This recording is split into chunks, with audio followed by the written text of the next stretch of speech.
ನಾನು 15ನೇ ವರ್ಷಕ್ಕೆ ನಮ್ಮ ತಂದೆ ತೀರೋದ ಮೇಲೆ ನನ್ನ ಗ್ರಾಮ, ನಮ್ಮ ಮನೆ, ಗ್ರಾಮದಲ್ಲಿ ಎಲ್ಲರೂ ಕೂಡ ಪ್ರಾಮುಖ್ಯತೆ ಕೊಟ್ಟು ನಾನು ಇಲ್ಲದೆ ಯಾವುದೇ ನ್ಯಾಯಗಳು ತೀರ್ಮಾನ ಮಾಡ್ತಿರಲಿಲ್ಲ. ಒಂದು ಯೂತ್ ಕ್ಲಬ್ ಮಾಡಿ, ಯುವಕರ ಸಂಘ ಮಾಡಿ, ಆ ಮೂಲಕ ಗ್ರಾಮ ನೈರ್ಮಲ್ಯ ಮಾಡಿ, ಕಾಂಪೋಸ್ಟ್ ಗೊಬ್ಬರಗಳು ಮಾಡಿದಾಗ ಸ್ಯಾಮ್ಯುಯಲ್ ಅಪ್ಯಾಜಿ ಡಿವಿಷನಲ್ ಕಮಿಷನರು ನನಗೆ ಪ್ರಶಸ್ತಿ ಕೊಟ್ಟರು, ಈಶ್ವರ ಯೂತ್ ಕ್ಲಬ್ ಅಂತೇಳಿ. ಗಿಡಗಳೆಲ್ಲ ನಡೆಸ್ತು. ಅವತ್ತೇ 72ನೇ ಇಸ್ವಿ,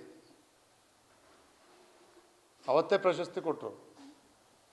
72ರಲ್ಲಿ ಕೆನರಾ ಬ್ಯಾಂಕ್ ಚೇರ್ಮನ್ನು, ಇದೇ ಸಾಮಾನ್ಯ DVC best working paid secretary ಅಂತ ನನಗೊಂದು ಅವಾರ್ಡ್ ಅವತ್ತೇ ಕೊಟ್ಟಿದ್ದಾಗ. ಅವೆಲ್ಲವೂ ಕೂಡ ನಾನು ಜನರ ಸೇವೆ ಮಾಡ್ತಕ್ಕಂಥದ್ದಕ್ಕೆ ಪೂರಕ ಬೆಂಬಲವನ್ನು, ಪ್ರೋತ್ಸಾಹವನ್ನು, ಉತ್ಸಾಹ ನನಗೆ ಬಂತು. ಯಾವುದಾದ್ರೂ ನಮ್ಮ ಕ್ಷೇತ್ರದಲ್ಲಿ ಕೆಲಸ ಮಾಡಿದರೆ, ನಾನು ಹುಣಸೂರಿನಲ್ಲಿ ಮಾಡಿರಲಿ, ಚಾಮುಂಡೇಶ್ವರಿ ಮಾಡಿರಲಿ, ಅದೇ 8 ತಿಂಗಳು ಸಹಕಾರ ಕ್ಷೇತ್ರದಲ್ಲಿ ಮಾಡಿರಲಿ, 12 ತಿಂಗಳು ಹೈಯರ್ ಎಜುಕೇಷನ್ ಶಿಕ್ಷಣ ಮಂತ್ರಿಯಾಗಿ ಮಾಡಿರಲಿ, ಚಿಕ್ಕ ವಯಸ್ಸಿಂದಲೂ ಕೂಡ ಮನೆ ಜವಾಬ್ದಾರಿ ಇವೆಲ್ಲವೂ ಕೂಡ ಬಿದ್ದು ನಾನು ಸಾಕಷ್ಟು ಎಲ್ಲ ರೀತಿಯ ಅನುಭವ ಪಡೆದಿದ್ದೀನಿ.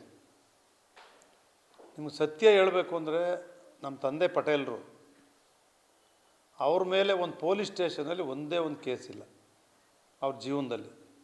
ಪಟೇಲರಾದ್ರೂ ಪೊಲೀಸ್ ಸ್ಟೇಷನ್ಗೆ ಹೋಗ್ತಿರ್ಲಿಲ್ಲ, ಕೋರ್ಟು ಕಚೇರಿ ಹತ್ತಿಸ್ತಿರ್ಲಿಲ್ಲ, ಊರಲ್ಲೇ ತೀರ್ಮಾನ ಮಾಡೋರು. ನನಗೂ ಕೂಡ ರಾಜಕೀಯದಲ್ಲಿ ಸಾರ್ವಜನಿಕ ಬದುಕಿಗೆ ಅದಕ್ಕೆ ಮುಂಚೆ 10 ವರ್ಷ ವ್ಯವಹಾರಗಳು, ಮನೆಗಳು, ಕೃಷಿ ಎಲ್ಲ ಇದ್ದರೂ ಕೂಡ 70ನೇ ಇಸ್ವಿನಲ್ಲಿ ಆ ಸಹಕಾರ ಸಂಘದ ಕಾರ್ಯದರ್ಶಿಯಾಗಿ ಸಾರ್ವಜನಿಕ ಜೀವನ ಏನು ಪ್ರಾರಂಭ ಮಾಡಿದ್ದು, ಸಾರ್ವಜನಿಕರ ಸೇವೆ ಮಾಡಲಿಕ್ಕೆ, ಆವತ್ತಿಂದ ಇವತ್ತಿಗೆ 54 ವರ್ಷಗಳಾಗಿದೆ. ನನಗ್ಯಾರೂ ನನ್ನ ಮೇಲೆ ರಾಜಕೀಯವಾಗೂ ಕೂಡ ಕಂಪ್ಲೇಂಟ್ ಕೊಟ್ಟಿಲ್ಲ, ಯಾವುದೇ ಒಂದು ದೂರು ಕೊಟ್ಟಿಲ್ಲ.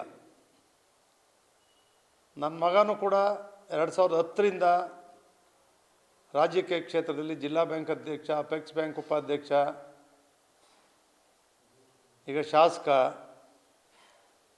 ಯಾವುದೇ ಕಂಪ್ಲೇಂಟು ಕೂಡ ನನ್ನ ಮಗನ ಹರೀಶ್ ಗೌಡನ ಮೇಲೂ ಇಲ್ಲ, ನನ್ನ ಮೇಲೂ ಇಲ್ಲ. ನನ್ನ ಕುಟುಂಬ ಆ ರೀತಿ ಬಂದಿರತಕ್ಕಂಥದ್ದು. ಯಾವುದ್ರ ಮೇಲೂ ವೈರತ್ವ ಮಾಡಿ ಅವ್ರ ಮೇಲೆ ಕಂಪ್ಲೇಂಟ್ ಕೊಡೋದು, ಅವ್ರನ್ನ ಎಳೆದು ತರಿಸೋದು, ಶಾಸಕ ಆಗಿದೆ, ಮಂತ್ರಿ ಆಗಿದ್ದೆ ದಬ್ಬಾಳಿಕೆ ಮಾಡೋದು, ಏಕವಚನದಲ್ಲಿ ಮಾತಾಡಿರೋದು, ಯಾವುದೇ ಅಧಿಕಾರಿಗಳಿಗೆ, ನಾನು ರಾಜಕಾರಣಿಗಳಿಗಿಂತ ಅಧಿಕಾರಿಗಳ ಮೂಲಕನೇ ಅಭಿವೃದ್ಧಿ ಕೆಲಸಗಳನ್ನೂ ಕೂಡ ಮಾಡಿಸಿದ್ದೀನಿ. ದಾಖಲೆಗಳಿದ್ದಾವೆ ನನಗೆ.